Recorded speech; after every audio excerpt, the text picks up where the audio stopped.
আমাদের জেনারেশনে আমাদের সমাজে এখন এই ডিভোর্স ব্যাপারটা অনেক সাধারণ হয়ে গেছে। বেশিরভাগ ক্ষেত্রে দেখা যায় স্বামী স্ত্রীর মধ্যে মনোমালিন্য হচ্ছে, অশান্তি হচ্ছে, মিলছেই না, কথা কাটাকাটি হচ্ছে। শেষমেশ একে অপরের প্রতি এত বিরক্তি আসছে যে শেষমেশ ডিভোর্স নিয়ে নিচ্ছে।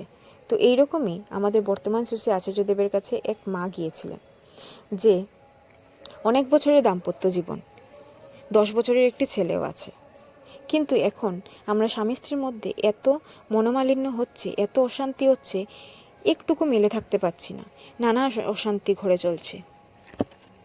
তাই শেষমেশ ভাবলাম ডিভোর্স নিয়ে নেব, সংসার থেকে সরে যাব। তো এই ব্যাপারে আমাদের বর্তমান শ্রী শ্রী আচার্যদেব বললেন, এক জায়গায় থাকতে থাকতে জীবনটা রাগ, অভিমান, দোষ এইসব নিয়ে এত বেশি কাছাকাছি হয়ে গেছে যে কেউ কারোর আসল রূপটা দেখতে পারছো না, ওই দোষ ধরাগুলিই দেখছো। নাকটাকে যদি আয়নায় ঠেকিয়ে গিয়ে দেখতে যাই, নিজের প্রতিবিম্ব কি দেখা যাবে? তোমাদেরও তাই হচ্ছে, নিজেদেরকে দেখতে পাচ্ছ না, একে অন্যের আসলটা না দেখে মান অভিমান নিয়ে লাফালাফি করছো। কিন্তু কিছুদিন দূরে সরে এসে থাকো, এখন ওখান থেকে ফিরে এসে দেখবে অনেক কথা মনে হবে, অনেক রাগ হবে। এই ইম্পালসটা নিউট্রাল নয়।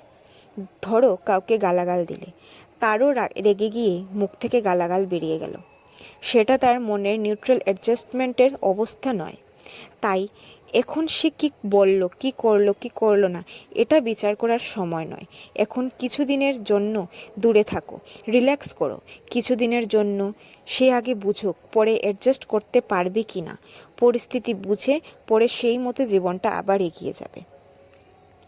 কি সহজভাবে আমাদের শ্রী শ্রী আচার্যদেব সমস্যাটা সমাধান করে দিলেন।